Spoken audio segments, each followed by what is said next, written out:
Hello, I'm Tim Beal. I'm a professor of religious studies and the director of the Baker-Nord Center for the Humanities at Case Western Reserve University. During the fall of 2006, the Baker-Nord Center hosted a semester-long seminar on the theme of information. We had a particular interest in issues related to media and power in our so-called information society. The seminar group was remarkably diverse, including artists, lawyers, social and political scientists, systems analysts, and scholars in a variety of fields of the humanities. We were also very honored to host 3 distinguished visiting fellows, Avital Ronell of New York University, Brent Rodriguez-Plate of Texas Christian University, and W.J.T. Mitchell of the University of Chicago. While here at Case, each visiting fellow gave a public lecture and an interview on how their work relates to our theme. We at the Baker-Nord Center are very pleased to share their lectures and interviews with you in this special video series on media and power in the information society.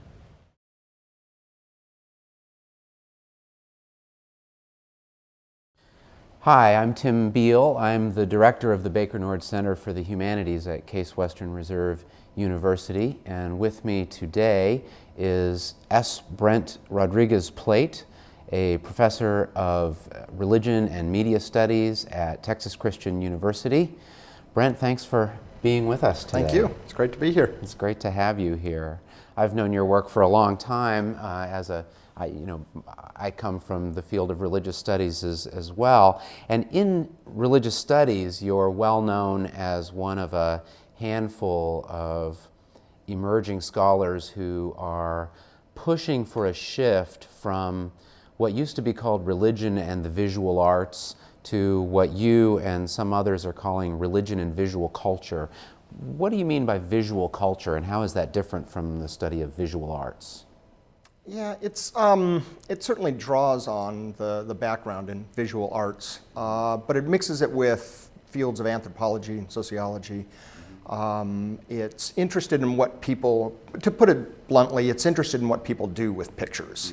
The older versions, drawing on art history, tried to talk about the formal structures of images, what they look like, what the symbols meant, and all that's important. Visual culture tries to then think about what the average person on the street does with these images. So for religious studies, it's a very great field to look at, because we look at the practices of religious people and how people practice religion, what they do on a day-to-day basis. Certainly most religious people through the history of the world have not gone to museums. Museums are very recent invention in modern life. So to look back into the past, we have to think about just visual objects. What we find, religious people always use material things as part of their practices. Even the most iconoclastic groups in Protestantism still have some images and use some imagery. Maybe not, it's not fine art, but it is, they use images and material objects. So you're talking about, not just what people do with Rembrandt or Michelangelo, you're talking about a much broader definition of images, of visual objects. Does that even include things like space, like the sacred space of a sanctuary or a synagogue or something like that? Yeah, indeed. It's about spaces. It's about what's on the walls of the places. Even the so-called ornament, the mere ornament, what seemingly kind of superfluous elements, but certainly see it in the Islamic traditions, the importance of the calligraphy and the arabesques, and that are all over the walls in many mosques and in other places, like the Alhambra in Spain. And so it's not just sort of some representational imagery, it's how, what the arabesques look like, what the geometric shapes and patterns look like as well. So it's a kind of an interest there, study there. So it's the walls themselves as well as what hangs on the walls, maybe in the museums. And then it's also Jim Elkins, who teaches in Chicago, has written a lot on visual culture, and he's got this great little story in one of his books where he talks about how he went to Italy and went to see, there's this famous painting. He doesn't really say which painting it is, but there's this famous painting in this little chapel in Italy. And he and a couple of the sort of Westerners and their art historical background, they go to see this painting. And meanwhile, all the people from the village stop off at this little kitschy image of Jesus with this little flashing red light bulb. It's just a very, what you would say is kind of a kitsch object. And yet the people were pious, they were devout, in going to see this image. All the art historians went to see this famous picture, and they didn't care anything about that, and it's, right there in their village. Does that call into question maybe some of our old distinctions between high culture and low culture? Yeah, definitely. Visual culture tries to look at both. Some people in visual culture studies tend to just flatten everything and say it's all kind of the same to look at. I think that's going a little bit too far. I mean, there still are segments of culture and different ways of doing things. So it's important to look at Rembrandt still, and it's important to look at advertisements and graphic design. And so it's all of those things. But thinking again, trying to think about the person and the reception of these images. That's the kind of primary thing. How does the average person look at this image, whether it is a Rembrandt or a new commercial, new Prada advertisement in a magazine. There's advertising draws on all kinds of religious imagery. So, I'm interested in how you found your way into this academic field that really didn't exist when you were in college, and maybe even when you were in graduate school. Are there graduate programs in religion and visual culture? Yeah. Did you get your PhD in religion and visual culture? I sort of, yeah. I was in an interdisciplinary program at Emory University, the Institute for the Liberal Arts, and it's a great place, able to take courses in religion and art history and film studies and kind of mix things together, sort of a mashup of a degree. And so it was fun to be able to do that. But there are increasingly interest. Yale. Actually, their Institute of Sacred Music, they've just is really a religion in the arts program. They've just hired someone to do religion and visual culture, and so that kind of helps establish that. Work at the Graduate Theological Union in Berkeley has been important for that as well. What are some of your influences? Who are some of the scholars that influenced you as you were developing this interest? I think a number of people from a number of directions. Certainly, W.J.T. Mitchell's work it was very important. I was reading that, been reading that for quite a long time. Jim Elkins, I keep coming back to Jim Elkins' work. I think is really fascinating stuff. And of course, David Morgan is probably the best known person working in religion and visual culture right now. He's just got great approaches to all of that. But in the background is a lot of kind of high theory.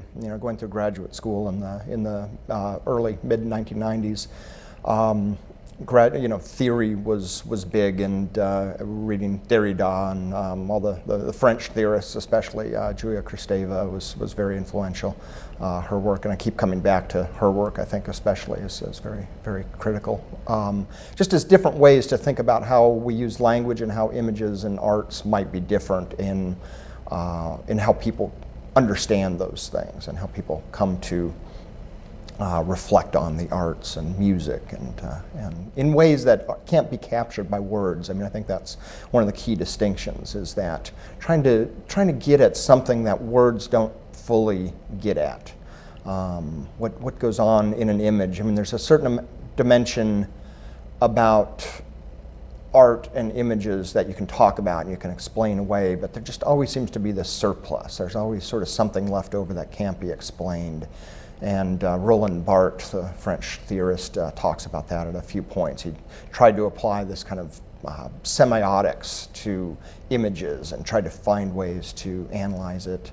And then in the end, he sort of came across some images. I think it was an image of his mother, and he can't quite do anything with this image. It's almost there's resignation. He gives up. He says, I can't pin this down and make it just has this impact and this effect. And there's a little discussion of that same story in W.J.T. Mitchell's new book, What Do Pictures Want? Bart's experience of this image of his mother. And Mitchell develops this idea that, that we have a kind of double consciousness about images. And on the one hand, we know that they're just representations of something, that they're essentially dead. But on the other hand, we tend to impart a kind of life to them. We tend to see images as animated and alive and doing something to us. It's a kind of visual information that has its own agency apart from the artist who, or photographer or whatever who made the image. The image itself seems to be alive. What do you think about that, and how does that relate to, ideas in religious studies such as animism? I mean, there was E.B. Tyler back in the 19th century thought that the beginnings of religion were in this animism, this idea of imparting a kind of life or spiritual force to inanimate or to other objects that are moving, that are in the world, whether it's the weather or the sun going up and going down or a plant or whatever. What do you make of all that? I think there's a lot there. I think that animation certainly is all about that, and there's sort of this life. You think Mickey Mouse is real, and you think Winnie the Pooh. My daughter has Winnie the Pooh, a stuffed animal, and it's sort of, she holds it and she walks around with it, and there's this it's this kind of stick drawing originally that sort of becomes its own thing, and certainly from very young age, of course, we've got these dolls and these animals, and we name them. They seem to be alive in certain ways. They comfort us. We want to sleep with them, curl up with them and sleep with them. And so I think from a very young age, we're already sort of in that process of kind of interacting with inanimate, what fundamentally are inanimate objects, and yet we animate them. We sort of help give them life. I mean, there is something that images seem to be alive in and of themselves, but it also takes a two-way process. I mean, it only becomes, it's like, is it the Velveteen Rabbit, where, it's sort of rubbed away, and that's what makes the thing real, is because it's been loved so much. It's been, the fur is sort of rubbed off of this animal, and that's what, this stuffed animal, and that's what makes it real, is because it's, been washed away like that. So yeah, I think having a young daughter, just about 2 years old now, and watching her develop, I've actually probably learned as much about imagery and what images want, watching her grow up, than any reading. So Sabina's been hugely influential on me, as much as maybe W.J.T. Mitchell has in different ways. Do you see yourself in your daughter when you're watching that? I mean, do we outgrow this? Well, I don't think we do. I think maybe we repress it. We learn language, and that's this is the state of civilization, is that we learn how to speak. We encourage full sentences and strings of words put together in correct ways.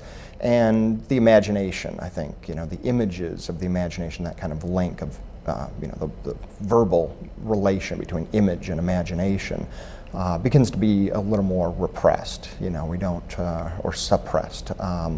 It goes away. We're not supposed to spend a whole lot of time. I mean, not too many people are encouraged to, be painters and artists when they're kids. I mean, it's good to sort of doodle, and it keeps the kids occupied, but at a certain stage, well, you don't really deal with that so much anymore. That's interesting to think about in relation to the story of Roland Barthes, since it's an image of his mother, and it's almost like a return of the repressed, or a return of the suppressed, when that moment, right. When he has that encounter with that image, that he really feels as though he's in relationship with. Yeah, that's right. Yeah, it is, and I think that is significant, that it is his mother, that there is that kind of link, and I suppose mentioned earlier, people like Julia Kristeva, the sort of psychoanalytic tradition, especially the feminist psychoanalytic tradition, I think is very important as a way to understand some of this, because it tries to unravel those things that are repressed, and along with certain drives that are repressed, images are bound up in that, in music. So the arts are sort of somewhat bound up in that. It's not totally arts are one thing, and you can't just pit one against the other, words versus images or anything like that. They all go on, but there is a certain amount of repression that happens to the arts, I guess you could say, to use a general kind of term. One of your latest book, which is hot off the press, is called Blasphemy, Art That Offends. It's a fantastic book. I'm reading it now. I'm curious how you got interested in this subject, what led you to take this project on, especially with an art press, because you did this book with an art press rather than with a typical university press. Yeah, well, they approached me first. I had written a chapter in a book on an avant-garde filmmaker a few years back, and they got to talking and they thought, hey, let's do a book on blasphemy, let's do something like that. And so they contacted me and asked me, and we started talking about it. And the more it wasn't a subject I had really thought about. I'd never really thought about the term blasphemy before. But the more I got to talking with these editors, the more it sounded like, this would be a fun thing to do. All my interests are there. I can talk about religion and visual culture and transgressive images. I'm always interested in what images really upset people and make them annoyed or make them weep and cry. There's some great studies of images that make people cry, and so blasphemy just seemed like a perfect kind of topic, a fun thing to go off and sort of think about for a while. So so I the more I got into it, the more realized it's a crazy history, and just you can't really contain it. It's just huge sort of history, and the ideas of what's blasphemous have changed so much through time, and from one religion to another, one nation to another. So there's just a lot there. I actually would love to keep writing on it, but this book had to get done and get out. So yeah, every book has to come to an end. I'm sure some people will see the book itself as blasphemous, and I wonder if you were aware while you were writing it that you might be doing something that would be perceived. In some ways, blasphemy is in the eye of the beholder, but there also can be an intention to blaspheme. Right. Was there, on some level in your thinking, at least an awareness that you might end up blaspheming by writing this book, and was there an interest in doing that? I don't think I really want to. I don't think I wanted to provoke anybody in this. Actually, there were a few points when I started to become a little nervous about using certain images, and there have been, as I say in the preface, that this book contains images that have gotten people killed because of these images. There's power of image. Somebody created an image and they were killed for this, and tortured oftentimes for many of these things. Yeah, so, I was talking to your bodyguard about that just the other day. Exactly. I know. I feel like I need to hire somebody. But yeah, and I had conversations with scholars, and there were a number of images I wanted to use, and some scholars working in Africa, for instance, working with some Sufi groups and some of the imagery that they use. And I'd wanted to use some of those, and he said, this really isn't a good idea at this point in time. If people start associating, seeing these images, and in a book called Blasphemy, this could not be good for a political situation. So I didn't use those. And there were also, curiously, there were all kinds of, a lot of artists didn't want their work used. They didn't consider it blasphemous. Some of them just, I think, kind of ridiculous. Gilbert and George, this couple in London, made this exhibition, a year or two ago, called Son of a God Pictures. And basically there's this one big image that, says, Jesus loves fucking, or something like that. And it's just sort of blatant kind of thing. And they didn't want that to be included in the book because they didn't think that was blasphemous. And they couldn't understand why. Which seemed a little silly. There's a new Bible out that the cover of it says in very 1970s script, Jesus loves porn stars, but it's just a Bible. It's just that the cover has that as the cover art for it. I think it's New American Standard or some edition like that of the Bible, and they had a booth at a big Christian booksellers convention, very controversial. Some supportive of it, kind of along the lines of that example you just gave. Right. This is something that is, sex is celebrated by, is part of human nature and part of being in the image of God, or being relational like that. But, and by the same token, these evangelicals who made this Bible that was called Jesus Loves Porn Stars, they're just saying Jesus loves everybody. Right, Jesus doesn't necessarily love porn. Right. Jesus loves porn stars because Jesus loves people. Mm-hmm. But it was taken as blasphemous by many people. Right. And so, is blasphemy always in the eye of the beholder? Yeah, the simple answer is I think yes, but it's maybe beholders. It's certainly a plural thing. It depends on the culture, it depends on the circumstances. Many times it's simply it's a political gesture. I think Rudolph Giuliani's attacks on Christophili's Holy Virgin Mary in 1999 sort of, the story is he never actually saw it. It seemed like a good opportunity to sort of mobilize some of the Catholic groups and others in the city. It kind of, in some ways, it backfired on him. He tried to get the funding taken away from the museum and eventually lost in court. It depends, there's all kinds of fine lines to it. It depends on the cultural, political situations, economic situations. There's one dimension you could easily look at the Bible that says Jesus loves porn stars and realize, well, it's a good provocative thing and it's going to sell, right? Sex sells as well. So there's a way you can push on that and sell things quite well. So it's definitely in the eye of the beholders. That's a good distinction. That's helpful to me. Speaking of politics, blasphemy, religion, a controversy that broke, I think, while you were still writing the book, was the controversy around some cartoon images of the Prophet Muhammad that appeared in a Danish newspaper, and the protests against those within Islam. At least some parts of Islam, there's a prohibition against any image of the Prophet Muhammad.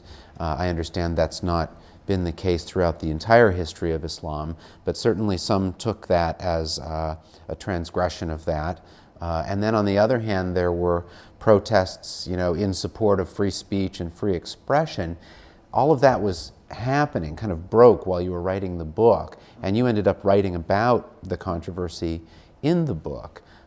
How did that change the way you were writing about blasphemy, or influence your thinking about blasphemy? Yeah, it made me have to go back to the history, I think, first of all, the history of Islam, and to look at how, because I've been to plenty of places where I've seen images of Muhammad, and they're used in very pious ways by pious Muslims. So right away I realized that it's not as simple as saying just Islam doesn't have any images of the Prophet, because it does throughout history. There's quite a beautiful painting, miniature in the Metropolitan Museum in New York. It's been there 30 years or so, and basically it's a full body shot of Muhammad on his steed going to the seventh heaven. Great story of the Prophet, and it's been there for a long time. It's a wonderful painting, and I'm not sure, I haven't looked too much into the history whether or not it's ever sort of been attacked or people have wanted it removed, but there's a huge history of representations of Muhammad, and so I had to, it kind of challenged the Danish cartoon controversy, as it's sort of a nice shorthand for it all, challenged me to kind of go back and have to rethink the history of Islam and the supposed theological prescriptions against images.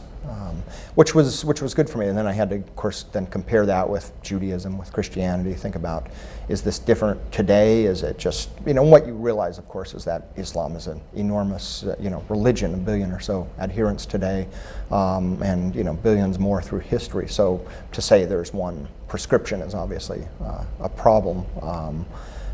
So you get to go into it, start with the Danish cartoon controversy, and then go into the background and sort of think about where this came from. What were the conditions that had to be in place for this controversy to erupt? And certainly a big part of it is the, quite clearly, I think, the provocation of the European media.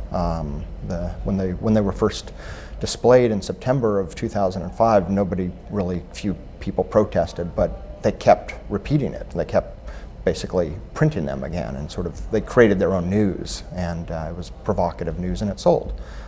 So again, you've got that economic dimension. It's good to provoke people if you can sell things sometimes. One of the things you say in the book is that as long as there are sacred things, people, places, institutions, beliefs, as long as there is the sacred, there will be blasphemy. What do you mean by that? Yeah, they go hand in hand, this kind of structure of holding certain things to be sacred. Free expression, one of the things that came out of the Danish cartoon controversy is that, some of the Western journalists said, no, we should be able to print whatever we want because we have free expression and freedom of the press. And that was kind of a sacred. Yeah, exactly. Yeah, so it shows, what they thought was sacred. So there will be challenges against that. How far will we go? And we all know there are limits to freedom of expression. I mean, a lot of things that aren't printed, and that there's nudity and violence and sexuality are not. There are very clear limits. About a lot of that for what is printed and what isn't printed, and where this is appropriate and not. So there will always be sort of people trying to push on those dimensions and try to challenge what can be held sacred, and whether it's an idea like freedom of expression or particular people. So I think there's something. Maybe it's back some ways the double consciousness kind of idea. There's within humans, there seems to be on one hand this desire to keep something special and something sacred. I mean, some images, are more important than other images to particular people. But then there's also this kind of urge to kind of break down those hierarchies. I think humans are sort of democratic at heart. We want to level hierarchies. So there's that double consciousness. One final question. As you know, the theme this year for the Baker Nord Center is information, and I'm interested in what you think is going on with visual information today, with the proliferation of digital images and the availability of images digitally, both moving images and still images digitally, and the rise of the network society, all of these radical transformations of our culture, our society, that have to do with a new kind of network society model, and all of this has to do with everything being able to be reduced to the digital. Do you think with the rise of, with the proliferation of digital images and the availability of almost every image in a digital form, is that going to lead to more blasphemy, more manipulation of images that are seen as sacred by some group in a way that is perceived as or taken as blasphemous? Yeah, I think so. And back to the Danish cartoon controversy, one thing that, the reason this worked as it did, and why the riots and uprisings in various parts of the world, kind of erupted in Afghanistan and Paris and in Denmark and in various places, they were transferred, by the internet. People in Afghanistan weren't reading Danish newspapers, right? It was, they started talking about this through the internet, so that was transferred. So you have this sort of a different provocation going on around the world, and this ability to transmit these images, of course, can make a mountain out of a molehill at many points. On the other hand, there's something just so radically easy about making a blasphemous image. It doesn't need any digital technology. I was playing with my daughter's Legos the other day, and I made this, accidentally, I was trying to make, there was this little smiley face on the thing, and I kind of made it, and I put these in, I was trying to make a hat for this little smiley face out of these Legos, and what turned out, almost accidentally, was basically this little cross, and it had this little smiley face on it, and it has this, it's kind of, could be seen as sort of a blasphemous thing, this little smiley face on Legos, and here's a cross, scene of a crucifixion. And it's sort of almost by accident that it happened. I mean, there's something about the symbolism of the cross, very basic symbol, universal almost symbol that we see in all kinds of ways and all kinds, means different things, but we see this little marking. So it doesn't need the digital. There's just it's so easy to blaspheme against things too. So it will definitely change with the digital age, but it doesn't need that. Blasphemy is easy to rile people up and go from there. Well, Brent, thank you very much for being with us. It's been a pleasure talking with you. Thank you. It's been good to be here. Thank you for watching. I hope you enjoyed these lectures and interviews. More importantly, I hope they made you think about our information society in fresh ways. The Baker-Nord Center is always looking for innovative ways to support and reinvigorate the humanities. If you're interested in learning more about our center and getting involved, I invite you to visit our website at bakernord.org.